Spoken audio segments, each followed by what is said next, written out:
All right, we are live. Hello and welcome, everyone. It has been a little while since I've done an interview, but this one is very special to me, so I had to get one done.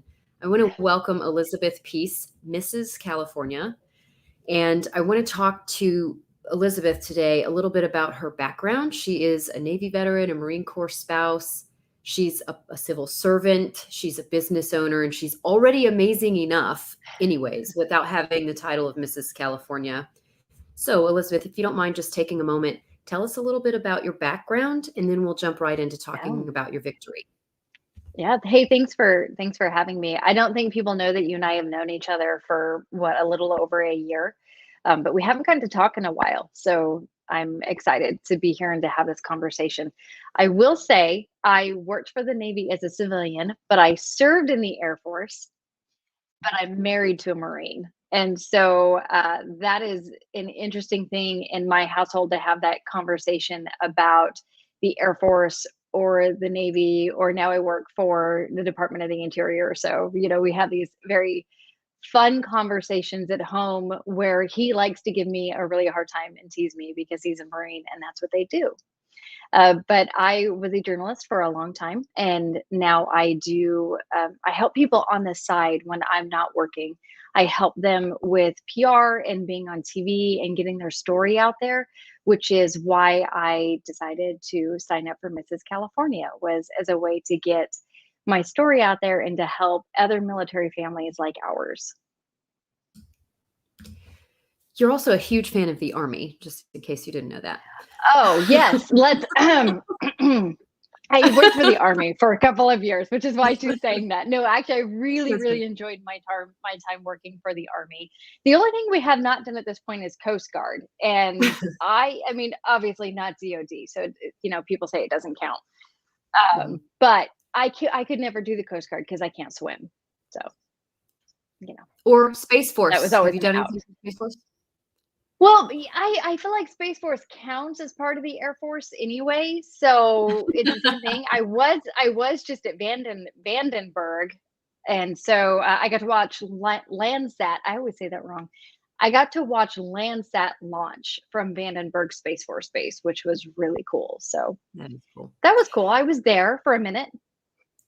So, I want to talk to you because you hail from the military community, Mhm. and I feel as if many members of the military community have no understanding of what goes into pageantry, right? So, if you don't mind No, just giving us the pageant 101, what are the sure. mechanics? What Yeah. goes into a pageant? How does that even just give us the skinny on it? I mean, basically, why in the world is this married woman doing a pageant? Which is a very legit question that I had way back when I very first learned about Mrs. Pageants. I just thought that is the strangest thing I maybe have ever heard of. Then I got to meet Mrs. Pageant contestants, and what I found is that they were really quite amazing, and a lot like the military spouse community as well. A lot of volunteers, a lot of advocates doing things that they really care about. And I just don't think that I was prepared for that when I very first found out that there was this thing called Mrs. Pageants. I just didn't realize how smart they would be and how dedicated they would be and what great members of their communities that they would be until I actually got to know them.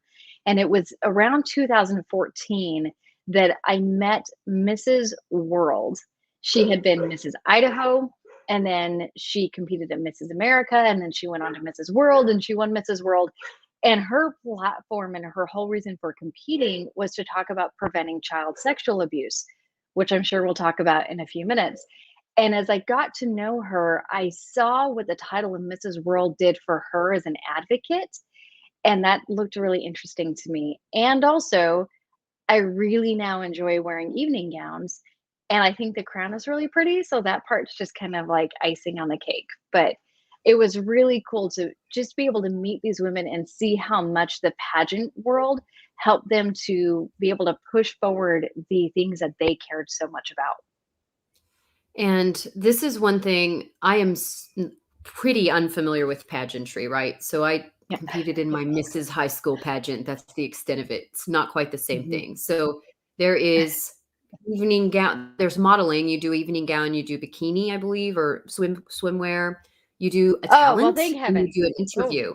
no, no, not when you're married. Whew, so thank heavens for that because look, I have had some children. Okay, so yes, I have at state. I have competed in a two-piece swimsuit. Although I don't know why bikini sounds way more exotic than two-piece swimsuit does. So the second you said bikini, I'm like, whoa, no, ma'am. I am a mother. No, That's but funny. when you're in the Mrs. Pageants, and this took a minute for me to understand because I didn't do pageants growing up.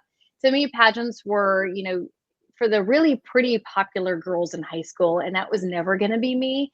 So I never competed until I became a Mrs. and then got involved the last, I want to say about 5 years.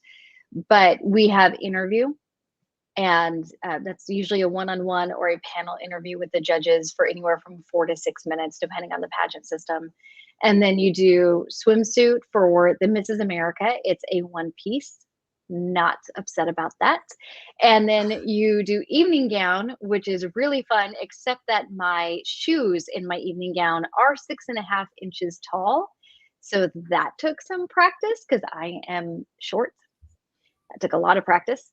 And then you also have on-stage question, which is my favorite. So, and that's it. We don't do talents, and in some systems, you don't even do swimsuit. You do fitness instead. And so you won the interview portion of I did. Mrs. California. Can you tell us a little Mhm. bit about what they asked you and how Yeah. you won that?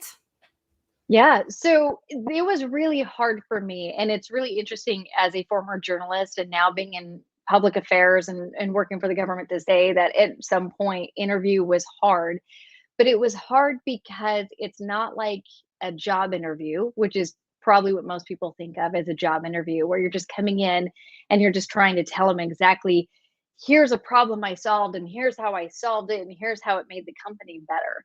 It's not like that. But then also, you don't want to go in and just go, let me tell you how impressive I am, and let me just tell you all these amazing things I've accomplished. It's really about they just want to get to know you. They want to be comfortable with you. A pageant director, a really great pageant director, will prep you. And ours told us, look, I really want the judges to want to invite you into their home for dinner. But on the other hand, not only are you trying to convey that, hey, I'm a people person, and if I'm out in the community and I'm talking to somebody who doesn't know anything about pageants, or I'm talking to a child, then I am a warm and approachable person. The reason that can be hard is because my platform is really serious. So I was trying to balance the how do I show you that I really love to be out in the community and talking to people and talking to children. And by the way, I'm going to talk about child sexual abuse, which is a very serious topic in conversation. And so trying to balance the two can be really tricky. And what I have found is that in a pageant interview, it's a lot like talking to just normal real people because the judges are normal real people, and anybody is going to struggle to have a conversation about our children being abused. So, trying to have that conversation in a way that doesn't make people feel defensive or uncomfortable, I have to do that all the time with my platform. And so I just, that was something I had to work on, was not being too serious and helping people to understand why we have to talk about this and why it's such an important topic. And then also talk about, in the 4 minutes that I have talking to five different judges, what would I do if you crown me Mrs. California? What would I do with my year? It's kind of a lot to get in 4 minutes. And as you can tell, I'm a talker. So that was hard. So let's do a little bit more of a deep dive into your platform. Sure. And when you're saying your Yeah. platform, that means the topic you represent during the Right. course of the Right. pageant, what you advocate for Hmm. both during the series of the pageant and then outside of it as well. So if you want to Yeah. tell us about why you chose the platform and why it's important to you, and then Hmm. how we can support you in your journey to represent this platform, I'd be super interested to hear. Absolutely. And I'm glad that we get to have this conversation, as extremely uncomfortable as this conversation is. But sometimes when I'm talking to adults, I remind them that talking about child sexual abuse is really uncomfortable. Now, imagine being the child who's lived through it. That's significantly worse than just having a conversation. So it's just important to remember that children are living with this every day. I can't remember the exact number. I think it's 60 million adult survivors of child sexual abuse are living in the world today. I think it actually might be more than that, and I apologize, I can't remember that statistic, but I can tell you that 1 in 10 children are sexually abused before they turn 18. I am one of those 1 in 10, and then, unfortunately, and even more difficult, so is my child. And it happened to our family on a military base during a visitation that, happened with another family member. And I just found that not only does the military community not fully understand how much this is happening and how difficult it is and how to prevent it in the first place, which was something I didn't know until it was too late. But I also just found there wasn't any support. I didn't have any support from commanders of this particular person. I didn't have any support from law enforcement. And it wasn't until our family went through an attorney and went through this civil court process that we were even able to get a restraining order just to keep my child safe. Nobody should have to spend $70,000 to protect their child from being sexually abused. And that's what we were going through. So I found that with a title like Mrs. California, it opens the doors to have these conversations and to be able to say, we need to talk about this. We need to talk about the laws.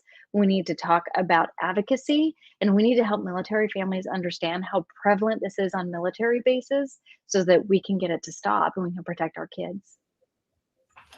See, this would be something, people assume there's a lot of problems in the military community, and this is not one that is front of mind. You think Ah, about no. the stigmas that float around about the military community, and this Mhm. is just not one that comes up front of mind for anyone. So, how can we, as just regular members of the military community and in the community at large, how can we better help? What can we Mhm. do as just a layperson? I think the most important thing is to understand the facts surrounding child sexual abuse. Child sexual abuse is the number one reason for federal incarceration of military members. That's staggering, and that is just mind blowing to think about. The other one is to remember that the people that are hurting our kids are people that we know and that we trust. 97% of the time that a child is abused, it's by somebody that we knew, that we trusted, that we loved. 60% of the time, it's one of our own family members. So the people that we are bringing into our homes and that we think would never hurt a child, because we would never hurt a child. So why would we think anyone else would do that?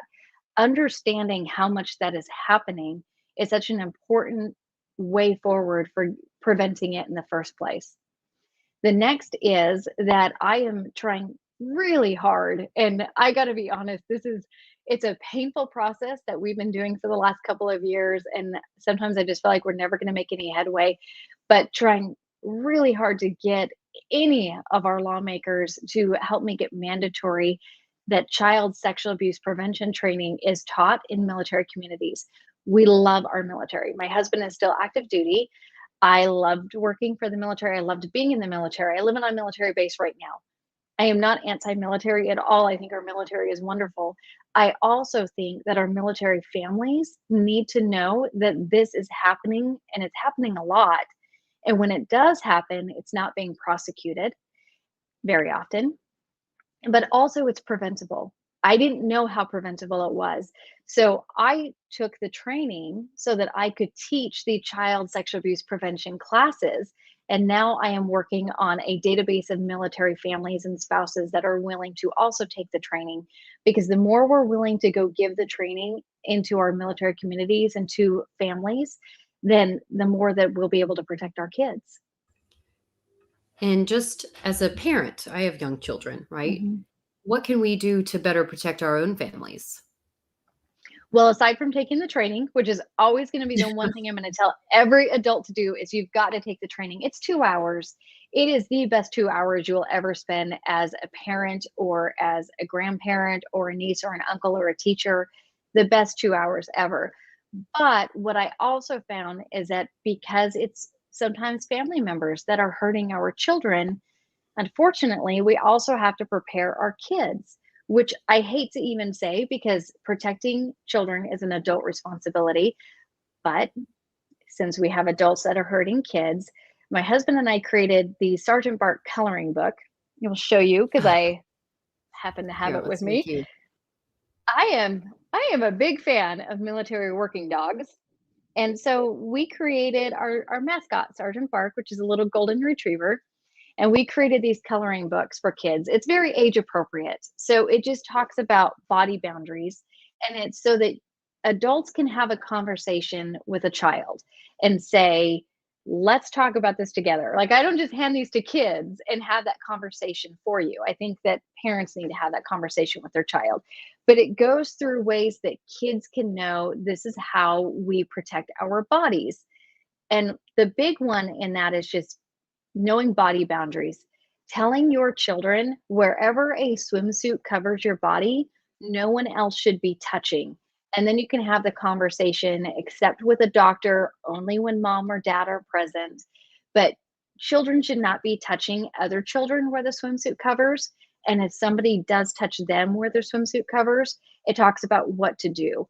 Go to a trusted adult for help, run into an area where you know you will be safe, whether that's school or your bedroom, and then know that it's not your fault if it happens, because I can tell you that the very first thing anybody will do when they have been traumatized that way is to blame themselves. And no child should ever think that something like that is their fault. So, Sergeant Bart coloring books, that's a new thing that we'll Mhm. be talking about. So, thank you for sharing that. Yeah, Um, let's talk a little bit more about your business to pivot topics here. sure. So, you've been in public affairs, you've been a news anchor, you've been a journalist, Mm. you have worked with top level military officials and Mhm. congressmen. Tell us about what you do in your business. I know you're a busy lady because you're over there winning titles and working full time and being a mother. Tell us Um, about what you do though in your business. I will say that thanks to being Mrs. California, which just happened in August, so I've got, many, many months left to make the most that I can with the title and prepare for Mrs. America, which is in November, which is super exciting. So I have not pushed my business as much as I would like, because at some point we have to say, there's a lot on my plate and what's going to give, but I won't give up on it because I really enjoy it. I like working with people and preparing them to be on TV or to be in the news. So that's my big thing. Everybody always wants to know, how do I get on TV? How can I be interviewed by a journalist? Because we know that if a journalist does a story on us or our business or our platform or whatever the case is, or as a politician, we know that it will do better for us to have the earned media versus paying for an advertising spot. But earned media can be really, really hard to get. So I work with people on how do you get those interviews, but that's not the most important part. What's more important than getting the interview is knowing what to say once you've gotten the interview. And that's a lot harder than people think it is. So we go through practicing and understanding the audience. Like, why are you talking to this journalist in the first place? Because it's not to talk to the journalist. That's not going to help grow your business. You actually have to reach the audience on the other side of the TV or on the other side of the newspaper or the radio or whatever the case is. So I work with them on understanding your audience. Why are we having this conversation? What is it you really need to tell your audience? Making sure that you're pivoting when you're asked a really difficult question by a journalist or something that's completely off topic. Just learning how to pivot can be really hard. But most importantly is understanding, these are my three main points that I want to say in this interview. And this is my call to action when the entire interview is done. And believe it or not, that training can take time. That is not something you do in 30 minutes. So this is how I met Elizabeth. We literally met online. She was posting on Facebook somewhere, "Hey, Mhm. somebody check out my website and tell me if it's terrible." So I go as a good person and I check out her website and I said, "Wait a minute, I need to work with you." And then Like, there wait, it this is happened. what you do. Let's talk. I appreciate you. I appreciate you being a good friend, complete stranger, and now a friend who was willing to say, "Oh, look, there's a military spouse asking for somebody to give them feedback," and just being a good military spouse community member, because you did that for me.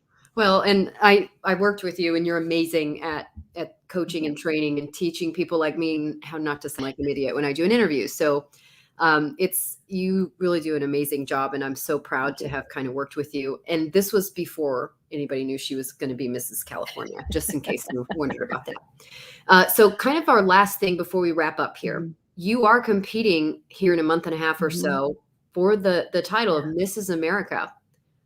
How do we support you? Is this the can we text in a vote? Like, what do we do to help you win? You know what? I do think there's online voting at some point. So you can just go to Mrs. America and don't get confused with Mrs. America, the TV show, and Mrs. America, the pageant. I think on Facebook it's called Mrs. America Presents. Also on Instagram, I think it's the same handle. But I think there's some kind of voting feature. For me, the most important thing is for the military community to do three things. One is to go find out about Sergeant Bark. And you can do that by going to operationinnocence.org, which is the name of my platform.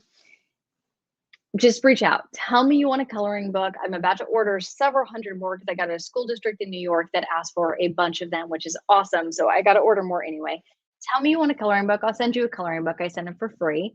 And talk to your kids. That's the most important thing. The next thing for me is talk to your military commanders. Talk to your spouse's military commander.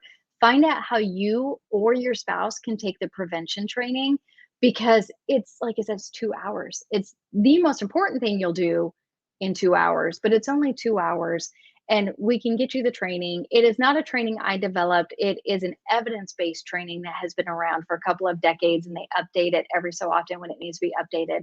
But I became certified in teaching that. But you could also get certified in teaching that, and then we could get it out to more military bases, which would be even more amazing. And then, thirdly, if anybody wants to help, Mrs. America is not cheap. And my husband is active duty. So I'll let you decide what that means about his paycheck.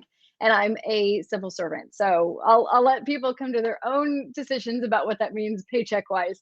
But my husband makes these really amazing American flags. I've got some posted on the Mrs. California America Facebook page, and you can go take a look at them. And he makes those, and I guess you could say he receives donations, and then he makes them, and then we use that extra income to buy more coloring books and do things like go to Mrs. America.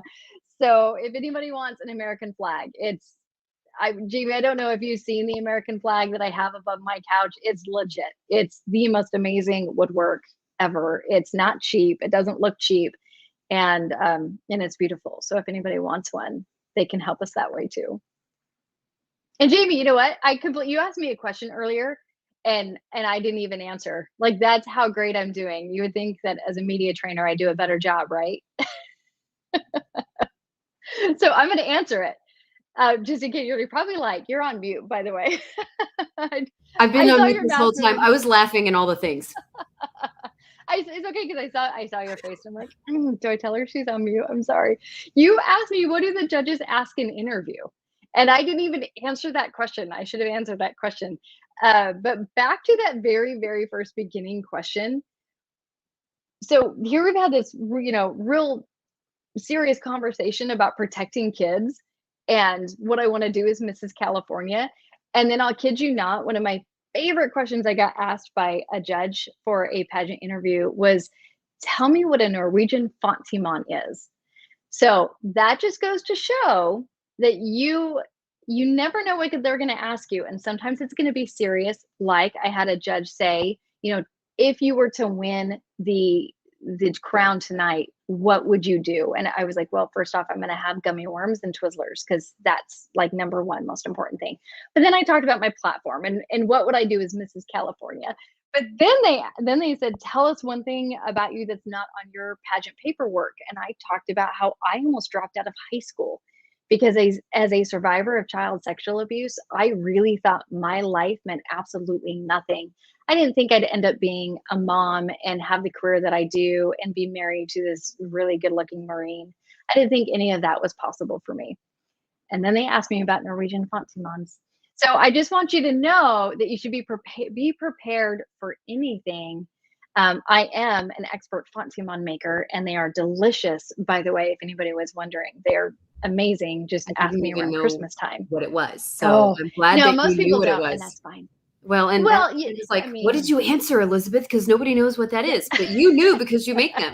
So, of course, we're Yes. even more impressive now. But I feel impressive because I make Norwegian Fontimans. Find me around Christmas time, and I will send you some because they are delicious. But the point is being prepared at all times to be able to have a conversation and just let people get to know you. And the reason that just crossed my mind is because we talked about the public affairs stuff that I do on the side as a part-time business. Letting people get to know you, I think, is key to being successful in most of the things that we do. It's And I amazing. just derailed us completely from this very linear, great interview that you were doing. I'm sorry. That's all right. You're the master here. So, one thing I just want to tell everyone, I will be dropping the links in whatever she said in the interview. I'll drop them in so you can click through and visit later. Her platform is operationinnocence.com. And then it is at Mrs. MRS, Mrs. America Presents. That's how you can kind of Yep. follow them online. What day is the pageant? Finals for me is November 20th. There are 3 divisions competing. So you'll see the Miss division, and then there's a Mrs. American division, and then there's Mrs. America. We are the 3rd one, and it's November 20th, 7 or 7:30 p.m. Vegas time. It'll be in Las Vegas. Awesome. Well, best of luck to you. Thank I'm you. rooting for you. I'm a huge fan over here on this side of the country, and I'm sure we all want military to win. I'm just a little bit biased, but I'm sure I all. mean, I'm going with that. I don't know how many other military spouses there might be competing, but it just California. Just vote Awesome. for California. Well, thank you, Elizabeth, and I Thank hope you. everyone has a great evening.